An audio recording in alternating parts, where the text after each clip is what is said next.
Praise the lord. హల్లెలూయా. యేసుక్రీస్తు ప్రభు నామములో అందరికి వందనాలు, అందరికీ వందనాలు. దేవుని వాక్యాన్ని చూద్దాం. పరిశుద్ధ గ్రంథం నుంచి కొరింథీయులకు రాసిన రెండవ పత్రిక, అపోస్తలుడైన పౌలు కొరింథీ సంఘానికి రాసిన రెండవ పత్రిక 5వ అధ్యాయము 17వ వాక్యం. కాగా ఎవడైనను క్రీస్తునందున్న ఎడల వాడు నూతన సృష్టి, పాతవి గతించెను, ఇదిగో కొత్తవాయను చాలు. కాగా ఎవడైనను, అపోస్తలుడైన పౌలు ఈ కొరింథీ సంఘానికి చెప్తున్నటువంటి మాట. ఎవడైనను, వాళ్ళు ఎవరైనా సరే క్రీస్తునందు ఉన్న ఎడల వాడు నూతన సృష్టి అని అన్నాడు. నూతన సృష్టి. యేసుక్రీస్తు ప్రభుని మనం నమ్ముకున్నప్పుడు మన జీవిత విధానం అంతా కూడా మారిపోతుంటుంది. మనం ఎలా జీవిస్తుంటామంటే, లోకంలో మన ఇష్ట ప్రకారంగా జీవించే రోజుల్లో యేసయ్యని తెలుసుకున్నప్పుడు, యేసయ్య రక్తం చేత మనకు కడగబడినప్పుడు మన జీవిత విధానం రుచికరంగా మారిపోద్ది. ఎవరైనా సరే యేసుని నమ్ముకుంటే, కాగా ఎవడైనను క్రీస్తునందు ఉన్న ఎడల వాడు నూతన సృష్టి అని ఉంది. అంటే అర్థం ఏంటంటే, యేసు ప్రభుని నమ్ముకున్న తరువాత ముందున్నటువంటి అలవాట్లకి చేయరోళ్ళు. అది నూతన సృష్టి అంటే. అర్థమవుతుందా? యేసు ప్రభుని మీరు నమ్ముకున్న తరువాత, ఆయన రక్తం చేత కడగబడిన తరువాత, మీరు పాత రోజుల్లో జీవించేటప్పుడు ఏవేవైతే మీరు చేస్తున్నారో నూతన సృష్టిగా మారిన తరువాత ఇక చేయరు మీరు. అది నూతన సృష్టి అంటే. పాతవి గతించెను, సమస్తము కొత్తవాయను. పాతవి గతించిపోతాయి. పాత ఆలోచనలు, పాత అలవాట్లు, పాత పనులు ఇవన్నీ గతించిపోతాయి. నూతనమైనటువంటి ఆలోచనలు వస్తాయి, నూతనమైన తలంపులు వస్తాయి. ఎట్టొస్తాయంటే, యేసు ప్రభుని నమ్మిన తరువాత కొత్త సృష్టి ఎలా ఉంటుందంటే, ఎక్కువగా ప్రార్థన చేసుకుంటుంటాం. యేసు ప్రభుని నమ్మక ముందు మనం ప్రార్థన చేస్తామా?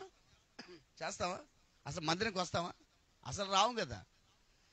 యేసయ్యని నమ్మిన తరువాత కూడా నువ్వు మందిరానికి రాకుండా ప్రార్థన చేయకుండా ఉంటే నువ్వు కొత్త సృష్టి లేదు, నూతన సృష్టి నీలో లేదు ఇంకా.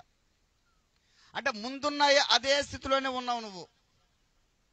యేసు ప్రభుని నమ్మిన తరువాత చదువు వచ్చి నువ్వు వాక్యం చదవకుండా, ప్రార్థన చేయకుండా, మందిరానికి రాకుండా, పరిశుద్ధంగా జీవించకుండా నువ్వు కానీ ఉంటే నువ్వు అప్పట్లో ఎలా ఉన్నావో అదే విధంగా ఉన్నావు. అంటే అర్థమైంది, నువ్వు పాత సృష్టే, నువ్వు కొత్త సృష్టి ఏం కాదు. అందుకని వాక్యం చెప్తున్న మాట ఏంటంటే, కాగా ఎవడైనాను, బాగా గుర్తుపెట్టుకోండి, మీరు నిజంగా ఇప్పుడు కొత్త సృష్టిగా ఉన్నారా, పాత సృష్టిగా ఉన్నారా? అంటే పాత సృష్టిలో ఉన్నటువంటి మీరు నూతనమైనటువంటి సృష్టిలోకి వచ్చారు. ఏ విధంగా? యేసు ప్రభుని నమ్ముకున్నారు. యేసు ప్రభుని నమ్ముకున్న తరువాత నూతన సృష్టిగా మీరు మార్చబడ్డారు. నూతన సృష్టిగా మీరు మార్చబడ్డారు. మార్చబడిన తరువాత మీ జీవిత విధానం అంతా కూడా ఎట్టుండాలా? నూతనంగా ఉండాలి. అంటే ఎట్టుంటుందంటే, యేసు ప్రభుని నమ్ముకున్న తర్వాత ఎలా ఉంటుందంటే, ఇప్పుడు చిన్న బిడ్డలు ఉన్నారు ఇక్కడ, చిన్న బిడ్డలు, వాళ్ళకేం తెలుసా? వాళ్ళకి ఏం తెలియదు. పెద్ద అయితే వాళ్ళకి అన్నీ తెలుసు. అంటే అర్థం ఏంటంటే, యేసు ప్రభుని నమ్ముకున్న తరువాత మనం ఎట్లా తెలుసా? పసిపిల్లవాని వల్ల మారాలి ఇప్పుడు. అంటే అర్థం ఏంటంటే, ఈ పసిపిల్లల్ని ఒక దెబ్బ కొట్టినా వాళ్ళు ఆడుస్తారు, మళ్ళీ కౌగిలించుకుంటే మళ్ళీ దగ్గరికి వస్తారు. పెద్దవాళ్ళు కానీ ఒక మాట అంటే పగ పెట్టుకుంటారు. అంటే ఇప్పుడు మనం ఎట్టున్నామంటే, యేసు ప్రభుని నమ్ముకున్న తరువాత కూడా ఏదన్నా ఒక మాట ఎవరన్నా అన్నారనుకో, మనం ఏం చేస్తాం? పగ పెట్టుకుంటాం, ఇంకా ద్వేషం పెట్టుకుంటాం. అంటే అర్థమైంది, మనం నూతన సృష్టిగా మనం మార్చబడలేదని అర్థం. అర్థమవుతుందా? నూతన సృష్టిగా మనం మార్చబడటం వల్ల బైబిల్ ఏం చెప్తుంది? ఒకడు నీటి మూలంగా ఆత్మ మూలంగా జన్మించాలంట. అంటే నీటి బాప్తిసం తీసుకోవాలా. యేసు నమ్ముకున్న బాప్తిసం తీసుకోవాలా. నీటి మూలంగా, ఆత్మ మూలంగా జన్మించాలని వాక్యం చెప్తుంది. ఈరోజు మనం బాగా ఆలోచన చేద్దాం. ఒక ప్రశ్న మనం వేసుకుందాం. యేసు ప్రభుని నేను నమ్ముకున్నాను, నేను నమ్ముకొని కొన్ని సంవత్సరాలు అయిపోయింది, అప్పటి నుంచి ఇప్పటికి నేను నూతన సృష్టిగా ఉన్నానా, నమ్మకం ముందు ఎలా ఉన్నాను అలాగానే ఉన్నానా అని ప్రశ్న వేసుకుందాం. మన జీవితం ఎలా ఉందో ఆలోచించి. యేసయ్య అంటే మనకి తెలుసు, టీవీలో వాక్యం వింటుంటాం, పాటలు వింటుంటాం, ఇంకెవరైనా మీటింగ్స్ పెడితే పోతుంటాం. అయినా మన మనసులు మారటం లేదు, మన జీవిత విధానం మారటం లేదు. యేసు ప్రభుని నమ్ముకున్న తర్వాత నీ బ్రతకంతా మారిపోవాలి. అపోస్తలుడైన పౌలు అంటాడు, క్రీస్తు యేసుకు కలిగిన మనసు మీరు కలిగి ఉండండి అని అన్నాడు. ఇది సాధ్యమేనా అసాధ్యమా? ఇది సాధ్యమా అసాధ్యమా చెప్పండి. యేసు ప్రభు కలిగిన మనసు అంటే, ఇప్పుడు ఒక తండ్రి ఉన్నాడు, కుమారుడు ఉన్నాడు. తండ్రికి కుమారులు ఉన్నారు. తండ్రి చాలా మంచోడు, చాలా మంచి యథార్థవంతుడు. అదే మనసు కుమారుడుకుంటే పక్కన వాళ్ళు ఏమంటారు? ఏమంటారు చెప్పండి? ఏమంటారు పక్కన వాళ్ళు? బా నిజంగా వాళ్ళ నాన్న ఇటువంటోడో కొడుకు కూడా అంత మంచోడయ్యా అని అంటారు. లేదా నాన్న మంచోడు అనుకో, కుమారుడు చెడ్డగా జీవిస్తుంటే ప్రజలు ఏమంటారు తెలుసా? వాళ్ళ నానేమో మంచోడు, వాడేందయ్యా చెడబుట్టాడని అంటారు. అంటే అర్థమైంది? బాగా ఆలోచించి. క్రైస్తవులుగా ఉన్నటువంటి మనల్ని ప్రజలు ఏమనుకుంటున్నారు? ఒక ప్రశ్న వేసుకుందాం. వీళ్ళేం క్రైస్తవులురా అని అంటున్నారా? అసలు ఎవరు చూసి మారాలి తెలుసా? నిన్ను చూసి మారాలి, అంతే కదా? నిన్ను చూసి మారాలి. నువ్వు నిలబడి సువార్త చెప్పి బోర్లో సువార్త చెప్పేది కాదు. నువ్వు పోతుంటే నేను చూసి మారాలి. వాళ్ళ అమ్మ ఎవరు, వాళ్ళ అక్క ఊరు, ఆ అన్న ఊరు, వాళ్ళు యేసయ్యను నమ్ముకున్నారు, చాలా పద్ధతిగా ఉన్నారయ్యా. వాళ్ళ ఒకప్పట్లో వాళ్ళు పద్ధతిగా లేరు, ఇప్పుడు పద్ధతిగా ఉన్నారు. వాళ్ళు యేసయ్యను తెలుసుకున్నారయ్యా. ప్రజలు చెప్తా ఉంటారు మీ గురించి సాక్ష్యం. ఆలోచించండి. నూతన సృష్టిగా ఇంకా ఎందుకు మనం మార్చబడటం లేదు? అపోస్తలుడైన పౌలు అంటాడు, క్రీస్తు యేసు కలిగిన మనసు మీరును కలిగి ఉండండి అన్నాడంటే, ఇది సాధ్యమా? ఇది పాసిబుల్లా? ఇంపాసిబుల్ అంటే సాధ్యమా అసాధ్యమా? సాధ్యమే కాబట్టి చెప్పాడు ఈ మాట, రాశాడు ఆయన. అసాధ్యమైతే చెప్పడు. సాధ్యము కాబట్టి ఈ మాట ఏమన్నాడు? క్రీస్తు యేసు కలిగిన మనసు మీరు కూడా కలిగి ఉండండి అంటే ఏం మనసు ఆయనకి? ఆయన ప్రార్థించే మనసు. రాత్రంతా మన కోసం ప్రార్థన చేసేవాడు ఆయన, పగలంతా పరిచర్య చేసేవాడు, అంతే కదా?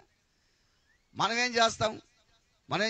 పగలంతా పని చేసుకుని బతకాలి కాదంటాం, పని చేసుకుంటాం, రాత్రి హాయిగా నిద్రపోతూ ఉంటాం మనం. కానీ యేసు ప్రభు రాత్రంతా ప్రార్థన చేసి పగలంతా పరిచర్య చేశాడు. ఆయన ప్రార్థించే మనసు, తగ్గించుకునే మనసు అయింది.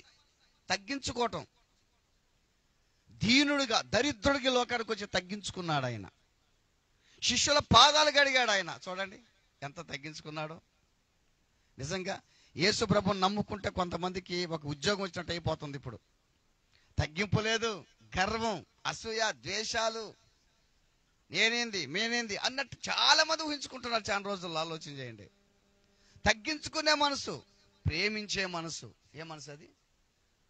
ఇతరులు ప్రేమించే మనసు, తర్వాత క్షమించే మనసు, ఓర్చుకునే మనసు, సహించే మనసు, చారదీసే మనసు. ఈ మనసు క్రీస్తు యేసు కలిగిన మనసు మీరును కలిగి ఉండండి.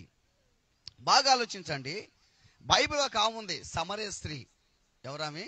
సమరయ స్త్రీ. సమరయ స్త్రీ యేసు ప్రభు దగ్గరకు వచ్చింది, యేసుతో మాట్లాడింది. యేసుతో మాట్లాడిన తర్వాత యేసు ప్రభు ఆమె గుట్టంతా బయట పెట్టాడు. ఆమె గురించి మాట్లాడుతున్నాడు. ఆమె అంటుంది, వెంటనే కుండ విడిచిపెట్టి ఊర్లోకి వెళ్ళిపోయి ఊర్లో వాళ్ళకి చెప్తుంది, నేను చేసినవన్నయ్యో నాతో చెప్పిన మెస్సీ ఎక్కడున్నాడని చెప్పింది. ఒకప్పట్లో ఆమె పరిస్థితి భయంకరం. యేసు ప్రభు చేత స్పందించబడిన తర్వాత, యేసయ్యతో మాట్లాడిన తర్వాత కుండ విడిచిపెట్టి వెళ్ళిపోయి ప్రజలందరూ నేను చెప్పింది తెలుసా, నాతో మాట్లాడి నేను చేసిన చెప్పినటువంటి మెసేజ్ చూపిస్తారు రండి చెప్పి తీసుకొచ్చింది వాళ్ళందరినీ. నేను చెప్పేది మీకు అర్థమవుతుందా? వింటున్నారా? ఆ బిడ్డను చూస్తున్నారా? వింటున్నారు కదా మీరు? అంటే యేసు ప్రభు నమ్మక ముందు ఆమె జీవితం వేరు, ఆమె జీవితం వేరు. నమ్మిన తరువాత యేసు ప్రభు మాటల చేత స్పందించబడి ఆయన చెప్పిన మాటలు విని ఊర్లోకి వెళ్ళిపోయి ఏం చెప్తుంది తెలుసా? నేను చేసినవన్నీ, నేనేమైతే చేశానో, ఏ పొరపాట్లు చేశానో, ఏ కార్యాలు చేశానో అన్నీ చెప్పేసిన మెస్సి ఉన్నాడు రండి అని చెప్పి తీసుకొచ్చేసింది. యేసు ప్రభు దగ్గరికి అందరిని నడిపించింది సమరయ స్త్రీ. చూసావా? ఇది కొత్త సృష్టి. అంటే నువ్వు కొత్త సృష్టిగా మారితే నిజముగా అది నీలోనే ముంచుకోవు. నువ్వు నీ పక్కన వాళ్ళకి దేవుని మాటలు చెప్తావు. నువ్వేదో మైకెత్తుకుపోయి ఊరంతా చెప్పాలని లేదు. నీ పక్కన వ్యక్తులు, నీ పక్కన ఎంతమంది అయితే మారలేదో వాళ్ళకి మంచి మాటలు చెప్పాలి. లేదా మారిన తరువాత పాపంలో పడిపోయి ఉంటే వాళ్ళకి మంచి మాటలు చెప్పు. ఇంకా ఎంతకాలం నువ్వు ఇలాగే జీవిస్తావు? యేసయ్య త్వరగా వస్తున్నాడు, రాకడ వస్తుందని చెప్పు వాళ్ళకి. ఈ కొత్త సృష్టి అంటే నువ్వు నిజంగా కొత్త సృష్టిగా నువ్వు మార్చబడితే నీ జీవిత విధానమే మారిపోతూ ఉంటుంది. ఆలోచన చేయి. కొత్త సృష్టి అంటే అర్థం తెలుసా? జక్కయ్య వచ్చాడు యేసు ప్రభు దగ్గరికి. జక్కయ్యతో దేవుడు మాట్లాడాడు. జక్కయ్య అన్ని ఏం చేశాడు? ఒకప్పుడు సంపాదించి మొత్తం ఏం చేశాడు? ఆయన వదిలేశాడు. ఎవరికైతే బాకీ ఉన్నాడో 4 గంటలు చెల్లించేశాడు వాళ్ళకి. అర్థమవుతుందా? అంటే ఎప్పుడైతే యేసు ప్రభుని నమ్ముకున్నాడో తన ఇంటికి వచ్చాడు, యేసయ్య ఆయన ఇంటికి వచ్చాడు, భోజనం చేశాడు, యేసు ప్రభు చేత స్పందించబడ్డాడు, నీతిమంతుడిగా మార్చబడ్డాడు. ఒకప్పట్లో ఏమైతే చేశాడో ఇక అవన్నీ కూడా అతను చేయలేన. ఇది కొత్త సృష్టి అంటే. నువ్వు యేసయ్యని నమ్మిన తరువాత బాగా గుర్తుపెట్టుకో, యేసయ్య నమ్మిన తరువాత అంతకు ముందు నువ్వేమేమైతే చేసావో మరలేక నువ్వు చెప్పండి, నువ్వు చేయకూడదు. ఇంకా చేసావు అంటే ఏ సృష్టి నువ్వు? పాత సృష్టి, కొత్త సృష్టి కాదు. నువ్వు మన పాపాలన్నీ విడిచిపెట్టేస్తుంటాం.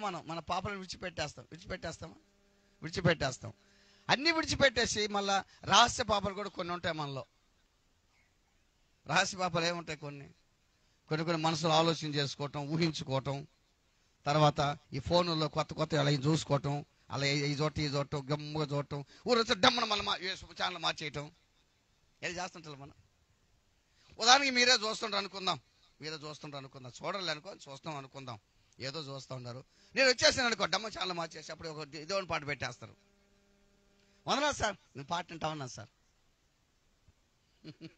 వందనాలు సార్ పాట వింటామన్నా సార్ అంటే అంటే రహస్య పాపాలు ఇవన్నీ. అర్థమవుతుందా మీకు? మెయిన్ పాపాలు ఏంది? ఇంకా చాలా ఉంటాయి మెయిన్ పాపాలు, మనందరికీ తెలుసు. వదిలేస్తారు మీరు, మంచి దేవుని స్తోత్రం. రహస్య పాపాలు ఉన్నాయి మీలో. రహస్య పాపాలు వదలాల. అవన్నీ వదిలితేనే కొత్త సృష్టి మనం. అప్పుడు నువ్వు ఎట్లా తెలుసా? కొత్తదనంగా ఉంటావు, దేవునికి రుచికరంగా ఉంటావు. ప్రజలు నిన్ను చూస్తే మారిపోతారు, నీ జీవిత విధానం చూస్తే ప్రజలు మారిపోతారు. రోజు ఆలోచన చేయండి, ఎలా జీవిస్తాం మనం. కాగా ఎవడైనాను క్రీస్తునందు ఉన్నాడేలా వాడు నూతన సృష్టి, పాతవి గతించను, సమస్తము కొత్తవాయను. నీలో పాతవి గతించిపోవాలి, పాత ఆలోచనలు గతించిపోవాలి, పాత అలవాట్లు గతించిపోవాలి, పాత కోరికలు గతించిపోవాలి, పాత చూపులు గతించిపోవాలి. యేసు ప్రభు నూతనమైన వ్యక్తి నీలోకి వచ్చాడు. ఇప్పుడు ఒక బలవంతుడి నీలో ఉన్నాడు, ఇప్పుడు పరిశుద్ధుడి నీలో ఉన్నాడు, ఇప్పుడు ఒక అధికారి కిందనే ఉన్నావు. ఇప్పుడు అధికారి చెప్పినట్టు నువ్వు చేయాలి. అధికారి ఒక తండ్రి ఉన్నాడు, నీ తండ్రి ఉన్నాడు. ఆ తండ్రి ఏమైతే చెప్తే నువ్వు చేయాలి. నువ్వు తండ్రికి అప్రతిష్ట తెస్తున్నావా? తండ్రికి చెడ్డ పేరు తెస్తున్నావా? తండ్రికి మంచి పేరు తెస్తున్నావా? ఆలోచన చేయి. ఒక ప్రశ్న వేసుకో, తండ్రికి మంచి పేరు తెస్తున్నావా, చెడ్డ పేరు తెస్తున్నావా?